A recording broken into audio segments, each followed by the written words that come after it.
last days. So ano po ang eschatology? Ang eschatology po ay ang pag-aaral tungkol sa mga huling bagay.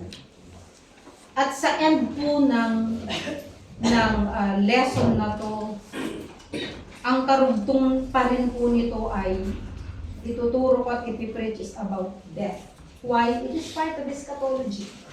End of all things. Kapag ikaw ay namatay, end pa rin yun. That is death. Diba? Shall we pray?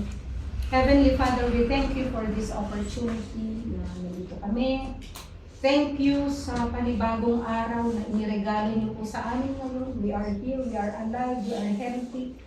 And thank you, Father God, that you have given this church. And you have given our brothers and sisters who keep ministering to us, Lord, every day sa kanila pong mga buhay. Marami pong salamat sa inyong mga salita. Lord, bigyan niyo po ng buhay ito. Dahil kung wala po ang banal na spirito na hihinga sa mga salitang ito na nakasulat dito, ay wala po kami mauunawaan. Thank you, Father, na kayo po ang siyang magbubukas sa puso at isip ng bawat isa. Enlighten us, Lord. And Lord, I humble myself before you. I have limited knowledge. Wala po akong alam. Pero hayaan niyo po na gamitin niyo po ako sa oras na ito sa pangalan ni Jesus. Amen. So ang eschatology po ay makikita po natin sa yung lessons na to ay usually sa Book of Revelation sa New Testament. Although marami tayong mga prophecies or mga written books of prophecies sa Bible. We have 5 major prophets.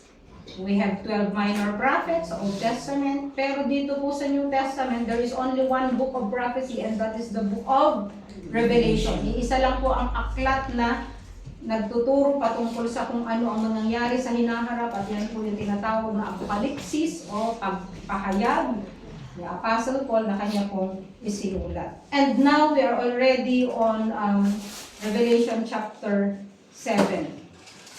So, ang isang review lang po natin ay yung seals. Natapos po tayo sa 6 na seals, di ba? The first seal is the Antichrist with the promise of false peace. Pangalawa, war. Pagkatapos ng war ay famine, taggutom. At pagkatapos ng matinding taggutom ay death. At pagkatapos ng death, makikita po natin na meron pang parating na terror on earth, that is the catastrophe on earth, kung saan nabasa po natin ito nung Sunday. Revelation chapter 7 verse 1, binasa kanina yung sa scripture reading natin. Ang sabi po dito, after this is very important, after this, pagkatapos ng lahat ng ito, pinakita, no? Ang sabi dito, I saw 4 angels standing at the 4 corners of the earth, holding back the 4 winds of the earth. Ang sabi po nung iba, ng mga pilosopo, naisulat kasi ito nung hindi pa na-discover daw na ang earth ay bilog. Kaya ang sabi ay 4 corners. Sabi ganon, no? Okay, so babalik tayo dun po mamaya, no? Gusto ko muna pong sabihin, ano po bang work ng angels? What is the work ng angels? Bakit makita natin sa Genesis may angels, hanggang sa Revelation may angels? Di po ba? May mga angels na po dyan. Okay. An angel or angels are special ministers of God. Actually, binabantayan nila. May mga angels na nagbabantay sa trono ng Diyos, di po ba? At yun pong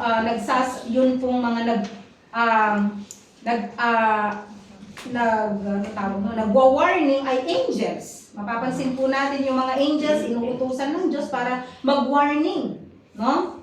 And they administer the plans of God on earth. Sila po ito. Sa chapter 2 and 3 ng Revelation, we can see that the messengers were assigned to individual churches. Naalala niyo po yung 7 churches? Dito sa chapter 2 and 3. Literally, merong church na nag-exist na to hanggang ngayon. Pero, individual churches have individual characteristics na pwede nating itugma sa katangian ng kung ano ang church ngayon. Di ba? Merong church na mainit sa Panginoon, may church na malamig, merong hindi talaga ligtas, meron yung hindi talaga sa Panginoon. And in chapter 8, they also present the trumpet judgments. Kaya kung papansinin ninyo, bakit hindi ko pinipreach ngayon ang seventh seal? Kasi po, if we are following the book of Revelation, after the sixth seal, actually after the fifth seal ito there is an interlude, there is an intermission, and after that, doon po sa Revelation, chapter 8 na po tayo, meron tayong tinatawag na seventh seal, pero yung seventh seal na ito, makikita po natin, nakapaloob dito yung 7 trumpets. At sa end ng 7 trumpet, nakapaloob yung 7 bowls. No? Kaya kumbaga, komplikado.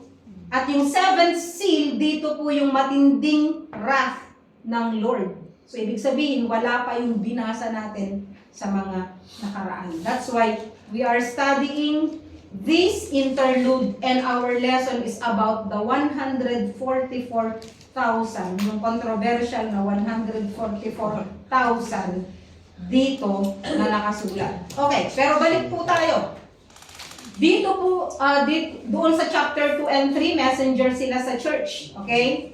Dito sa chapter 8, they will be the one who will present the trumpet judgments. At dito po sa chapter 7, makikita po natin na meron silang dalawang trabaho. Una, doon sa verse 1b, sabi niya dito, holding back the 4 winds of the earth. So, they control the atmosphere. Sila yung magkocontrol ng atmosphere kung magbo-blow ba ang wind o hindi. Okay? At pangalawa, sabi niya dito, and I saw another angel ascending from the rising of the sun, having the seal of the living God. At makikita po natin na isa sa mga trabaho nila ay they will seal the servants of God. Alam niyo po ba na sa book of Ephesians, di ba sinabi, meron tayong down payment. What is that down payment? The seal of the Holy Spirit. Di ba? Na-seal tayo ng Holy Spirit. But I am not talking about that. I'm talking about the 144,000 who are to be sealed dito po sa panahon ng tribulation period. Okay, punta tayo po dun sa Revelation 7 verse 1. Sabi niya, merong ilang angel dito? 4. Standing at the 4 corners. So they take the key positions. They take the key positions of the 4 corners of the earth. Okay, meron bang corner ang earth? Ano bang may corner? Square, di ba? Ibig sabihin bang earth is square? Hindi po. We know that there are 4 quadrants of a compass. North, south, east, and west. Ibig sabihin, meron pong key positions. Merong angels na may hawak sa northern part ng earth, north, south, east, and west. Meron po silang trabaho. Okay? So alam po natin, north, Hilaga, okay? South, Timog, West, Kanluran, at yun namang silangan ay East. Okay. And then, dun sa verse 2, ang sabi niya, another angel. So, ilan na ang angels? 5 na. Kapag nagbabasa tayo, aanuhin natin na, iintindihin natin. So, meron ng pang-5 angel. Another angel, saan siya nang galing? From the rising of the sun. Where is saan nagra-rise ang sun? East. Ayan balik tayo sa lesson natin from the east. Diba? Doon po nagmumula ang sikat ng araw. Okay. So we know also na ang pinaka-reference point ng direction is Israel. Okay? Israel. Di ba tayo, Pilipinas, ito north, south, ito yung west dito, ito yung east. Okay. Sa Bible, every time na magkakaroon po ng direction, always remember, ang reference point ng Diyos dito ay Israel. Okay. Yun po ang yun po yung po dito. And so, another angel ascending from the east. Yan po ang sinasabi ng Bible. Lumitaw po ang angel na to. Meron po siyang daladalang seal ng buhay na Diyos. No? At sumigaw po siya, sabi niya, he cried with a loud voice to the 4 angels. 4 na angels, sumigaw siya. Gaano kaya kalakas ang sigaw? Ang sabi ng ibang translation, wait! Sa NASB, wala yung word na wait. Pero dito, ang sabi lang niya, do not harm the earth or the sea or the trees until we have sealed the bondservants of our God on their foreheads. So, ibig sabihin, nakita po natin kung gaano kagulo sa tribulation period, di ba? Merong gyera, may matindi ng gyera. Talagang gyera talaga sa buong mundo.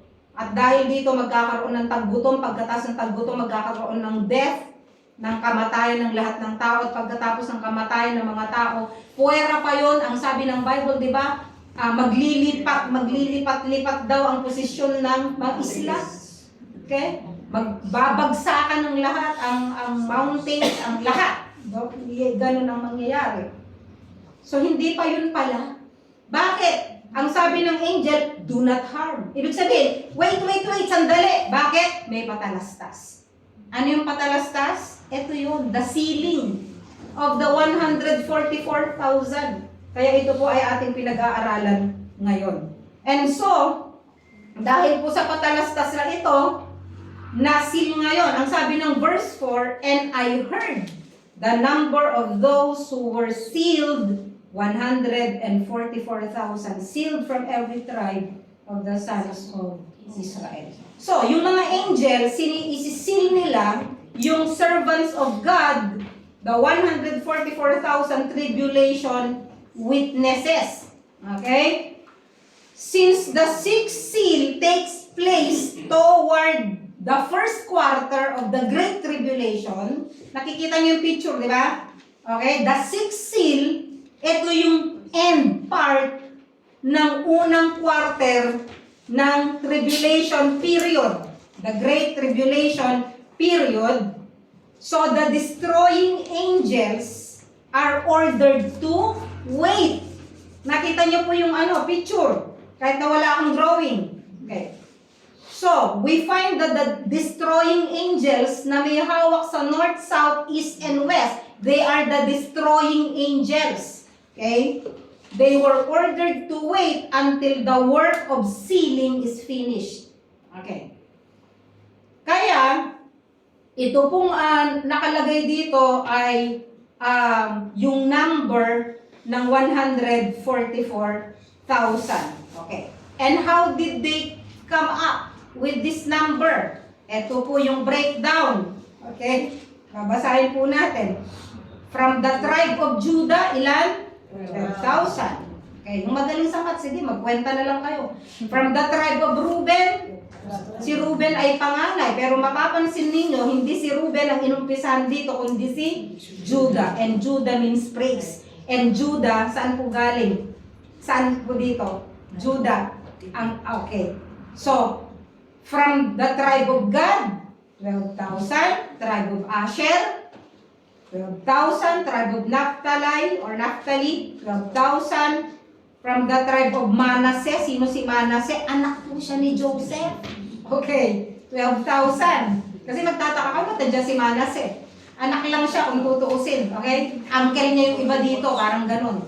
From the tribe of Simeon, 12,000. From the tribe of Levi, 12,000.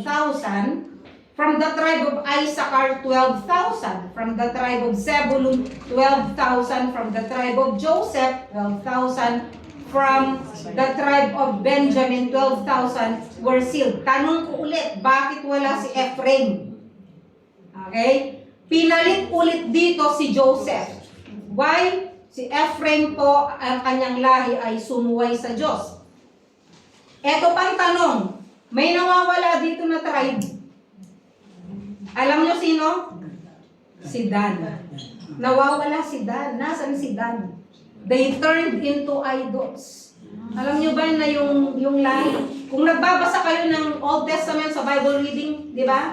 They turned away from God and served idols. Kaya dito makita nyo, walang napili ang Diyos sa kanila dito para mag-represent ng 144,000. Okay, anyway, babalik tayo dito. At this time, the sealing angel will have finished the work and the destroying angels will be permitted. Pagkatapos na nasil ito, the destroying angels will be permitted to destroy the earth. At ganito po ang mangyayari. But we have to remember also na ang ministry po ng 144,000 na ito ay yun pong preaching of the gospel. Kaya nga po doon sa Bible makita po natin na sinil sila ng Lord para sila po ay maprotektahan. Okay? Ganun po ang kanilang trabaho. Okay, ano ba ang seal? Yung seal na tinutukoy dito is the same seal ng 7 seals, ng scroll. Galing siya sa salitang Greek na ang ibig sabihin ay sphragus. Pero yung sphragus na to, it means signet. The same. May seal. Kapag may seal, ibig sabihin may nakasulat sa seal. Ano kaya yun? Okay, di ba? Merong seal ng pagmamayari. Ang mga baka nilalagyan ng seal, di ba? Para malaman kung ito ba ay kaninong baka. Pag ito'y naligaw at napunta ay baka ko to, hindi, nandyan ang aking seal. Okay? Ito ay seal ng pagmamayari. In this case, this is a seal that they are servants of God. No? And it is interesting also to know na there is also the counterfeit seal, the mark of the beast. Mark means seal. Okay? The seal of the beast. And that is the Antichrist na i-offer sa lahat ng mga sasamba sa kanya. Anyway, napunta tayo doon pero para lang magkaroon po tayo ng konting idea. But there are two main texts about the 144,000 found in the book of Revelation. The first part, take this down, Revelation chapter 7, 1-8. Yun po yung ating teksto ngayon. So that is the intermission before the 7th seal is opened. So ito po ang flashback to the beginning of the ministry of the 144,000. Kasi nag-preach nga sila at maraming tatanggap, di po ba? At sila ay mamamatay dahil tumanggap sila sa Panginoon at ayaw nilang tanggapin yung mark of the beast na 666. Okay. So it is a panorama of their activity.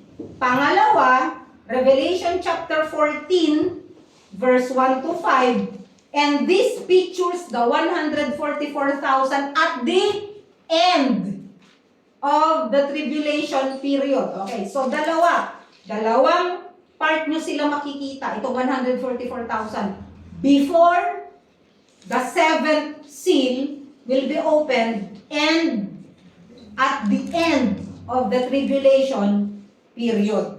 Okay. So, doon sa first part, Revelation chapter 7 verse 1-8. Sa verse 3, makita natin, God will uniquely seal the 144,000 and let us remember that Revelation 7 ay, ito na, mag-a-unravel dito yung Great Tribulation period. Ano yon? Ilang taon yon? Ilang taon? Ilang taon ang Great Tribulation period? 3.5. Okay. Ilang years ang tribulation? 7. Saan natin kinuha yan? Doon sa Book of Daniel na sinasabi ay 1 week. 1 week is equivalent to 7 days. Okay?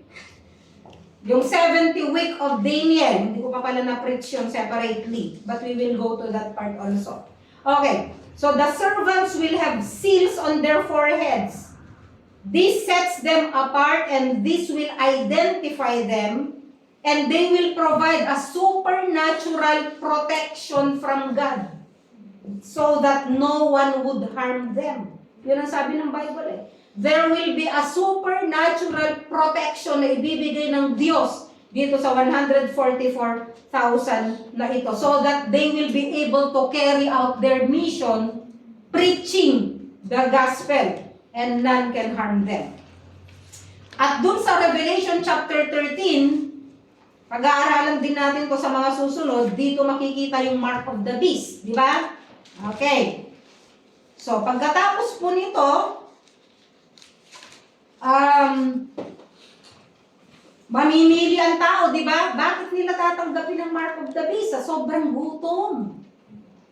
Kung nasubaybayan yung kwento natin, sa sobrang gutom, sa gyera, magkakaroon ng gutom.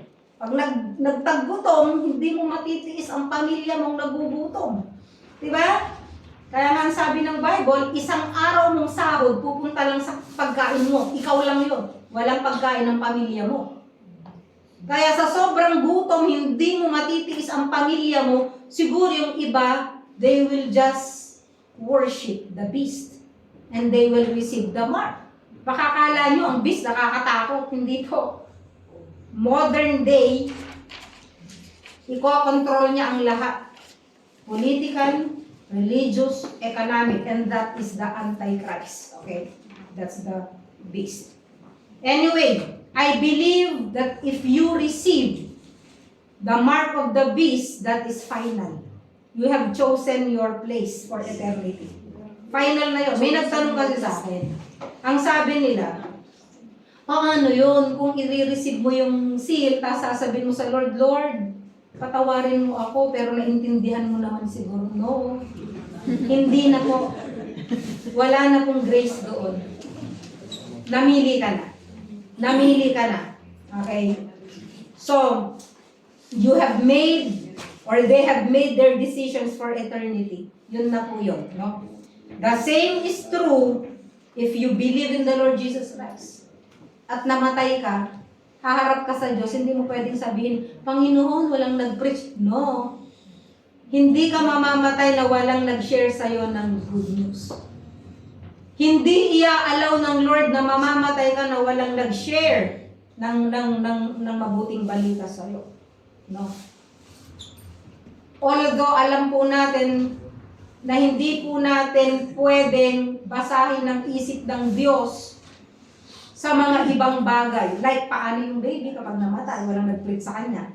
Sabi ng Bible, all have sinned and fall short of the glory of God. So, ibig sabihin, pati baby, hindi ligtas. Di ba? Okay. Iba na namang preaching yun. Okay. So, baybayan nyo na din. Saan ba pupuntang mga baby pag namatay? So, okay, so hindi po dito yon. Nabanggit ko lang. Now, of course, the Lord has His own thoughts and His own measurement of grace. But I do believe na once na narinig mo ang gospel dito habang buhay ka and you have rejected the Lord Jesus Christ into your life at namatay ka, there will be no more grace for you. No? Okay. So, dun po sa Revelation chapter 7 verse 4, kinuwenta kung paano nakuha yung 144,000. So, tama bang kwenta? Tama. Okay? 12,000 from each tribe, kaya nagkaroon ng 144,000. Pupunta po tayo ngayon sa pangalawang part kung saan sila makikita. Revelation chapter 14 verse 1 to 5. Kung meron po kayong Bible, pumunta po tayo saglit sa Revelation chapter 14. Ang sabi po dito, Then I looked, and behold, the Lamb was standing on Mount Zion. Who is the Lamb? It is the Lord Jesus Christ. Saan siya nakatayo? Sa Mount Zion. Kung saan po siya umakyat, doon siya bababa. And with Him, 144,000, having His name and the name of His Father written on their foreheads. So we now know kung ano yung nakasil. The name of God and the name of the Lamb nandun po sa kanilang forehead. And I heard a voice from heaven, sabi ni John, like the sound of many waters. Paano kaya yun? Ano? Dumadagundong.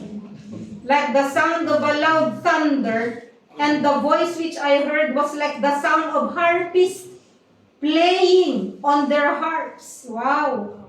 And they sang a new song.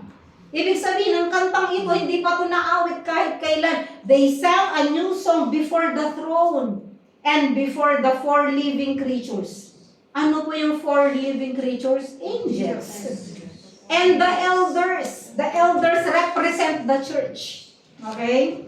And no one could learn the song except the 144,000 No?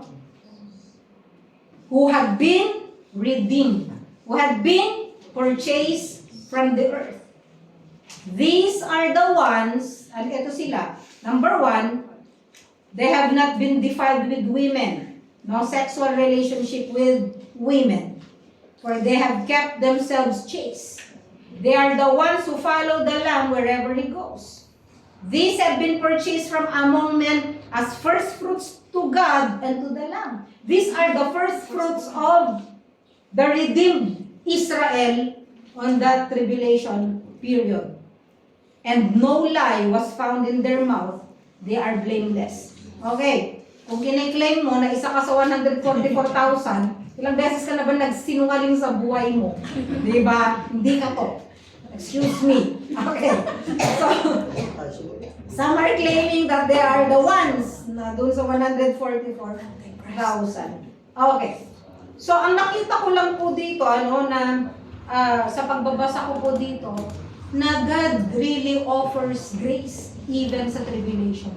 Andyan pa din yung grace. Kasi marami ang nagtuturo na pagkatapos daw ng rapture, no more grace. I believe that there is still grace. Especially sa remnant po ng Israel. Doon sa Romans, di ba, nakalagay doon, and Israel shall be saved. Kung nabasa po nito. Why? Kasi doon sila iiyak.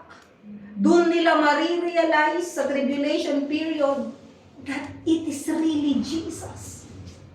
Ang fulfilled Messiah, siya talaga yun. Kasi sa ngayon, hindi po nila tatanggapin ng mga Hudyo na si Jesus Christ ang pre-prophesied na Messiah. Alam niyo po, hinihintay natin ang second coming of the Lord Jesus Christ. Sila po hanggang ngayon, naghihintay pa sila ng first coming. Alam niyo ba yun? Yun po ang kanilang hinihintay. So I believe that God always offer a period of mercy before He allows judgment. No?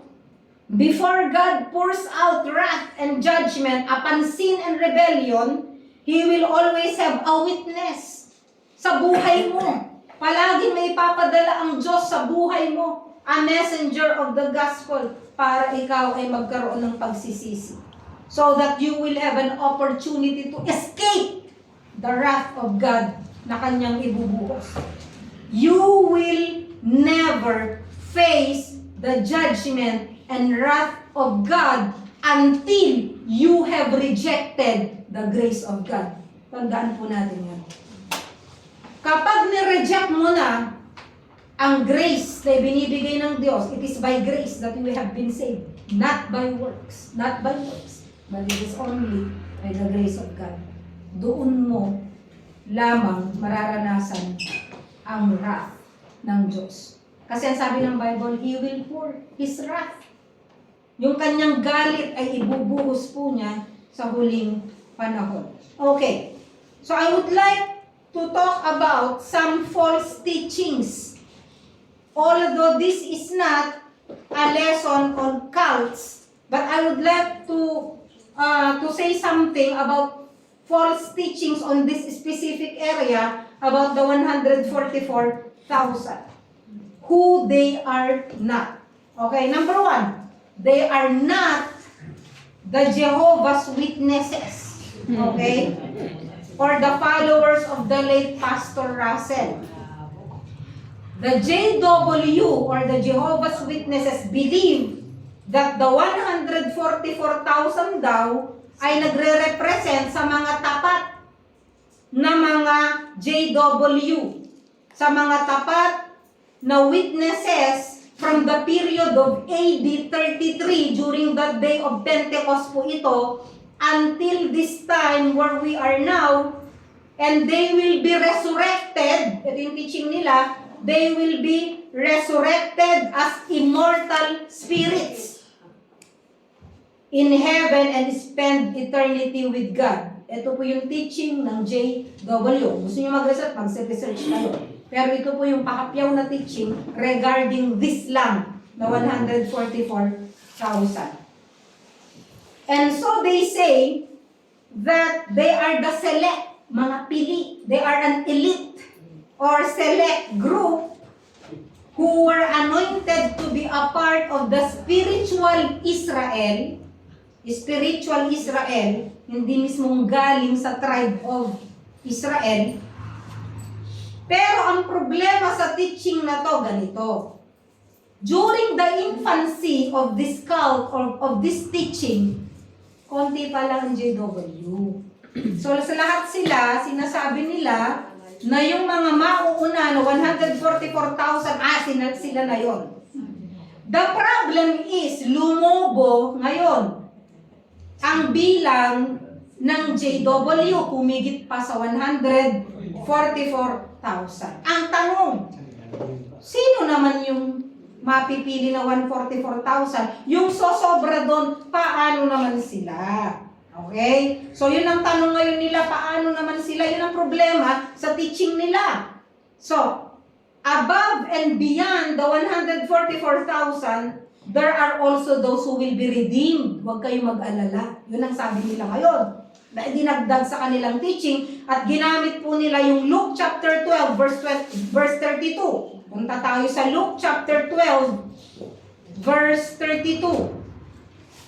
Ano po yung sabi dito sa Luke chapter 12, verse 32? Sabi niya, do not be afraid, little flock. Because the Father is, ano sabi niya? The Father is giving you His kingdom. Sabi niya dito eh. Okay. Oh, yun. So, ibig sabihin nila, no? Little flock sila. Sila yung maikli na flock ng Panginoon. They are a select group. But even if you are not a member or not a part of the 144,000, you have hope too. May pag-asa din kayo. Yun ang sabi nila. Why? Because they use the verse John chapter 10, verse 16 to pervert the scripture. Ano yung nakalagay sa John chapter 10, verse 16? Ang sabi doon, I have other flock too. Okay, pupunta doon. John chapter 10, verse 16. Okay, idinagdag nila to. Ang sabi ng Lord, and I have other sheep that are not of this fold. Meron pa akong ibang tupa na wala dito sa little flock na chosen 144,000. And I must bring them also, and they will listen to my voice, and they will become one flock. Okay? With one shepherd. Okay? Yun po yung kanilang yung kanilang teaching. Not the teaching of the Lord, but they use this as pretext. A text without a context is a pretext. Okay? So they use this as a pretext. Kinuha lang without a context. And of course, I have preached about John, the book of John, so I explained it already to you kung sino ito, kung ano ito. Pangalawa, I don't want to concentrate on that kasi hindi tayo matatapos. Because our lesson is not about the cults. But the second part is, they are not the Latter-day Saints or the LDS. Click kayo ng click minsan dyan, nakikita nyo, LDS yung kiniklik nyo. Ay, Christian ito, LDS. You know the LDS? The Church of Jesus Christ on the latter day of the Latter-day Saints, or what we call the Mormons. Okay. And take note, I have also been a part of Mormons. Hindi ako nabaptized, but I went to church sa Mormons during the time na I was seeking for the truth. So the Mormons state that the angel in Revelation chapter 14, yung angel daw doon, refers to the angel Moroni or Moroni who appeared to Joseph Smith in 1823. Kasi po, doon sa teachings ng Mormons, si Joseph Smith yung pinaka-propeta nila, natulog siya, nag-appear sa kanya si Angel Moroni noong 1823, at itong Angel Moroni na to may ibinigay sa kanya na doctrines, no? Na mga, plates, di ba? At dito nakapaloob yung mga doctrines na itinuro ni Joseph Smith doon sa kanyang mga disciples. At magtataka kayo, kasi kasama doon ang polygamy, kasama doon yung si Jesus ay kapatid ni maraming doctrine yan. But anyway, hindi yan ang punto ko ngayon. But ang point ko lang dito ay nagpakita yung angel. na si Moroni at yung statue ni Angel Moroni ngayon ay nandun po doon sa Salt Lake Church sa Utah. We know that sa Utah puro puro mga Mormons po doon, Salt Lake City. So they also teach that Revelation chapter 7 is the restoration of the Mormon church in the latter days. That's why alam nyo na ang reason bakit sila tinatawag na change nila yung Mormons doon sa the Church of Jesus Christ of the latter day saints. Because they believe na yung Revelation chapter 7, ito daw yung ire-restore daw ng Diyos, yung kanyang true church, and that is their church. So, ang tanong, saan ba nakuha ni Joseph Smith ang teachings na to? At totoo kaya na nagpakita ang angel na ito sa kanya? Kasi saan niya kukunin lahat ng teachings na ito? Di ba? Ito po yung aking sariling pananaw. I do believe that it is possible na meron ng angel na nagpakita kay Joseph Smith at ibinigay ang mga teachings na to. Sabi po ng mga ibang preachers, ay, ano yan, ganyan, inimbento niya, ganyan. Pwede. Pero sa kabilang banda, pwede rin na totoong merong angel na nagpakita kay Joseph Smith. Galatians chapter 1, verse 6 to 9. Punta po tayo doon.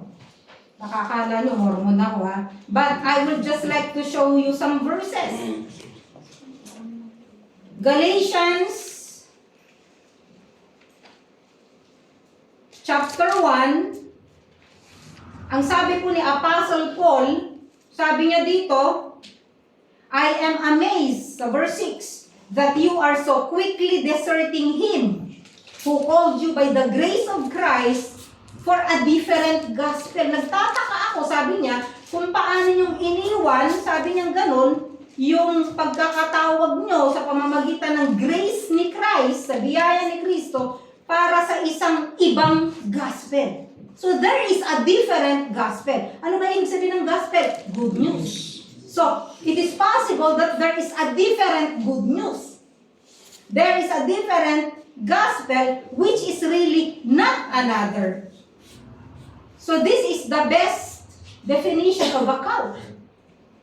Pretending to be the good news, but it is not really the good news. Pretending to be the gospel of Christ, but it is not really the gospel of Christ. And that's the definition of a cult. Only there are some who are disturbing you and want to distort. Gustong i-distort ang gospel ni Christ. Ano ba yung gospel ni Christ? Siya'y namatay, siya'y inilibing, siya'y nabuhay, siya'y nag-resurrect. Bakit? Para kung saan nag-resurrect siya, magre-resurrect din tayo. Namatay siya para tubusin tayo sa ating mga kasalanan. That's the gospel. But there is another gospel.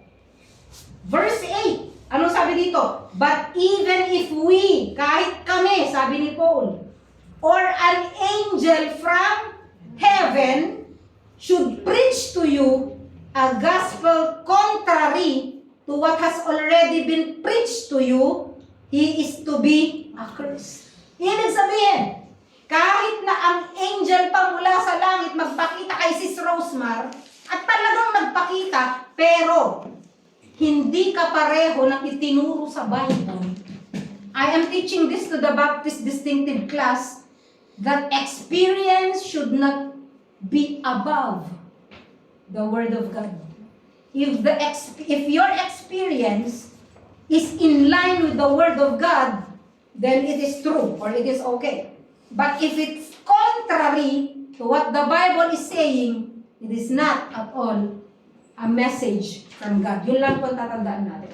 So, ang sabi po dito, even if we or an angel by the name of Moroni come from heaven, I believe that he is not an angel from heaven, but is a demonic angel, a deceiving angel who is teaching another gospel. Okay, nakita niyo na po yun? Okay, sige, nagpakita sa'yo si angel. So what? Anong tinuturo? Alam ang doctrine. Ang problema, yung mga doctrine, ito ay taliwas sa Biblia. And the Mormons are claiming that this is equal to the Bible. And I reject that teaching. Okay. May isa pa akong Bible verse na ibibigay sa inyo. 2 Corinthians chapter 11. 2 Corinthians, titignan niyo po ito 2 Corinthians chapter 11. Ang sabi po dito, sa verse 13, for such men are false apostles, deceitful workers, disguising themselves as apostles of Christ. Verse 14, no wonder, for even Satan disguises himself as an angel of light.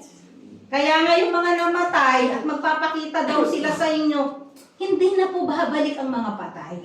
Kung nasan sila, nandun na sila. Yung mga nagpaparamdam na yan, nagpaparamdam, mga jablo na po yan.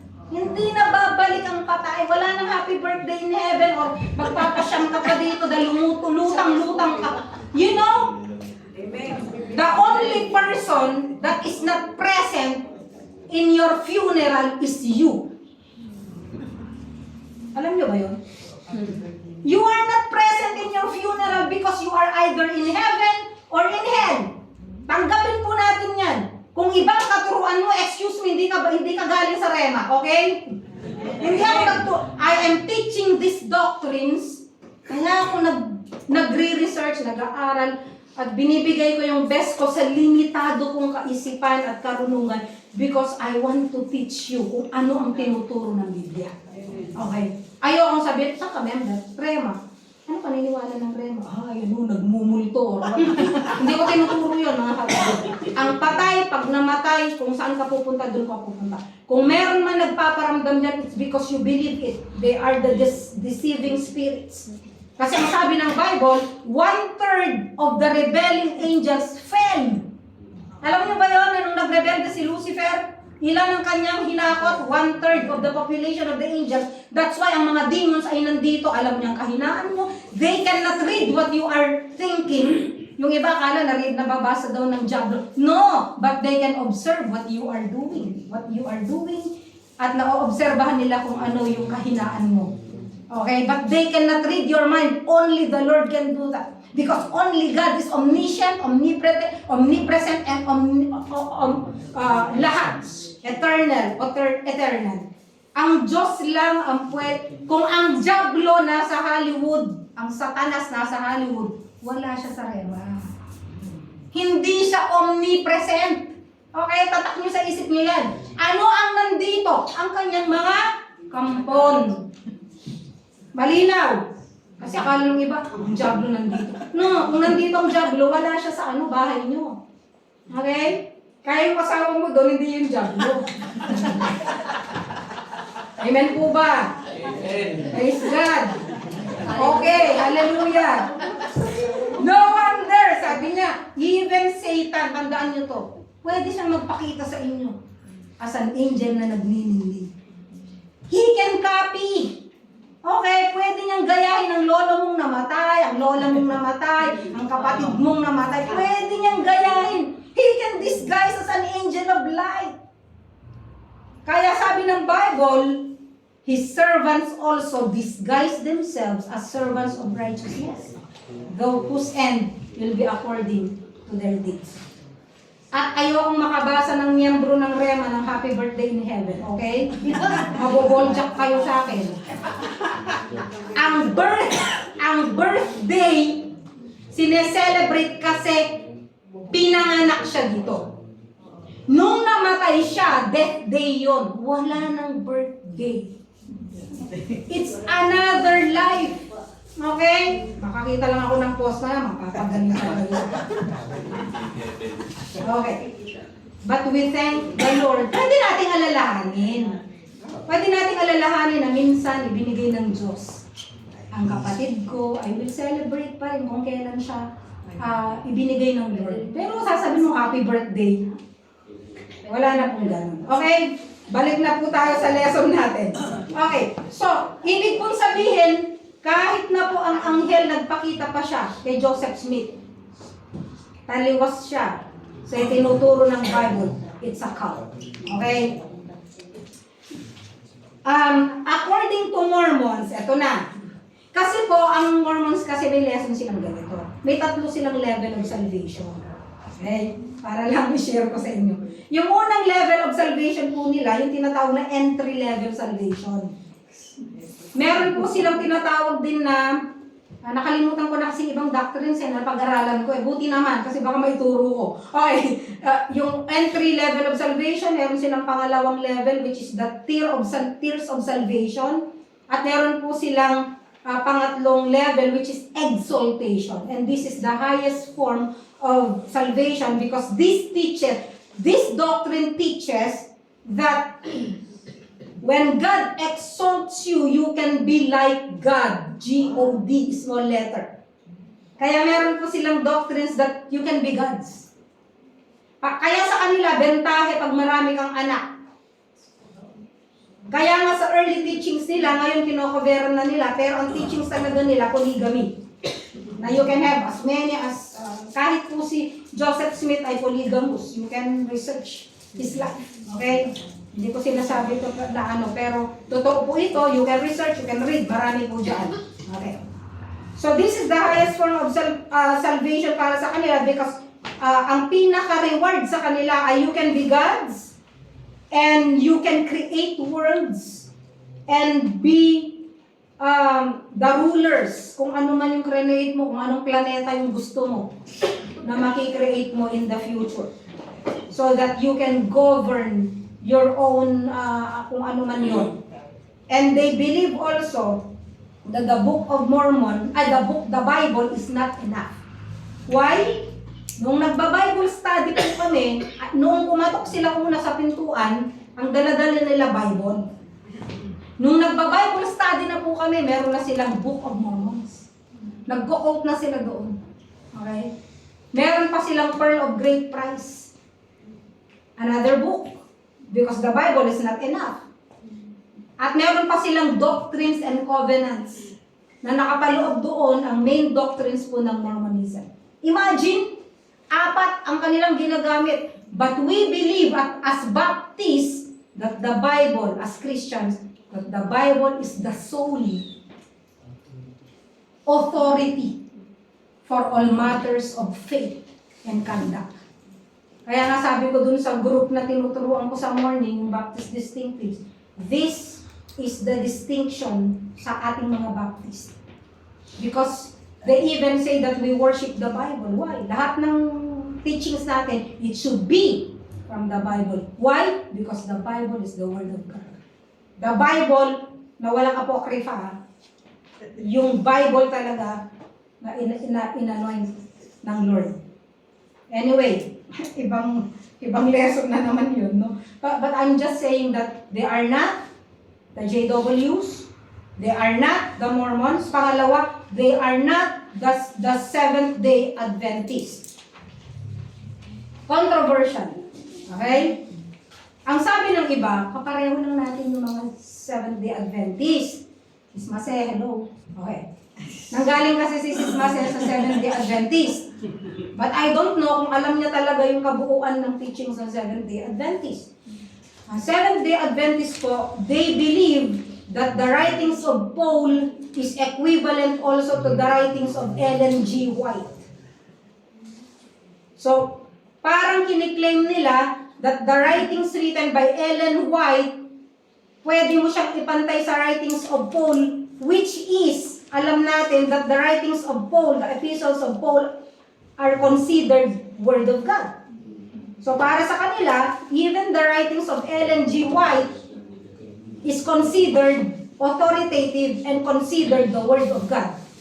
Okay, dun pa lang. Semplang na eh. That's why I will not accept na pareho lang tayo. Although meron silang teaching din ng acceptance, pero hindi tayo pareho. I consider them also as cults. Why? Because they believe that yung pag-attend yung pag-observe ng Jewish Sabbath is essential also to you being a part of what we call the faithful, at yun yung isang qualification po ng 144,000 din nila. Meron din silang ganon. They teach that the 144,000 are the faithful who observe the Jewish Sabbath at the Lord's return. Kaya ang teaching nila, nagkakasala tayo kasi nag-worship tayo sa Sunday. We are not worshiping God na, hindi tayo nag-worship service lang every Sunday. I believe that worship is a form of life. Pwede kang mag-worship every day of your life. Pero yung gathering, nag-gather ang mga Christians every Sunday. Why? Because nung nag-resurrect si Jesus Christ, it was Sunday. At mula noon, nag-gather po ang mga followers ni Jesus Christ, ang mga early Christians on Sunday to remember that Jesus was resurrected on Sunday. And take note, doon po sa Ten Commandments, inutos ng Diyos na observe the Sabbath day. And what is Sabbath? It is not Saturday. It is rest.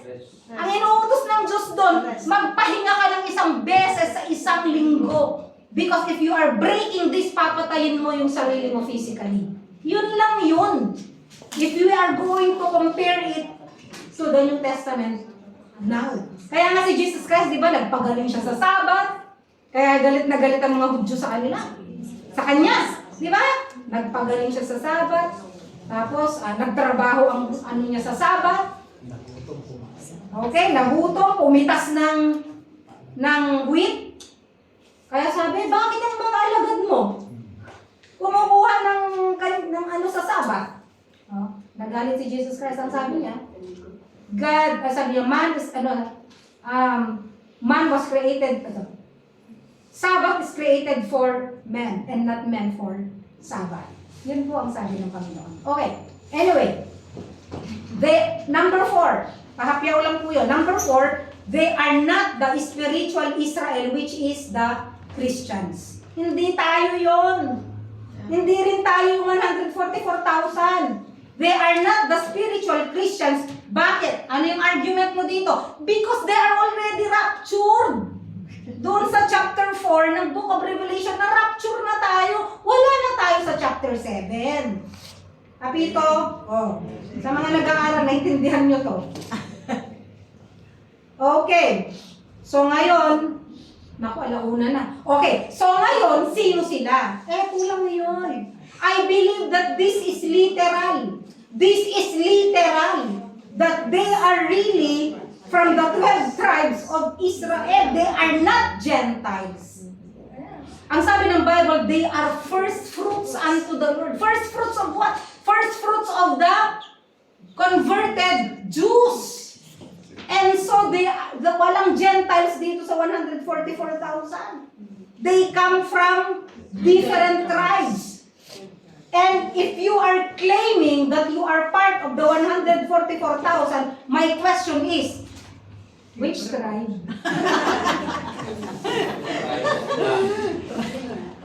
Tayo po ay manalangin. Ama namin, marami pong salamat na kahit sa oras na ito, maaari po kami mag-aral ng iyong mga salita and be comforted, Lord, that there is grace and your grace abounds in us. Sa amin pong pag-aaral, salamat po na meron po kami lalong assurance, meron po kaming faith, Lord, na lumalaki, na alam po namin na salvation is by grace and not by our works. And we thank you, Lord. Thank you, Lord, sa buhay dito na inyong pinahiram at sa buhay pa po na walang hanggan na inyo pong itinangako sa inyong mga anak. Salamat, Lord, sa pagpapala niyo sa buong araw dito sa pangalan niyo.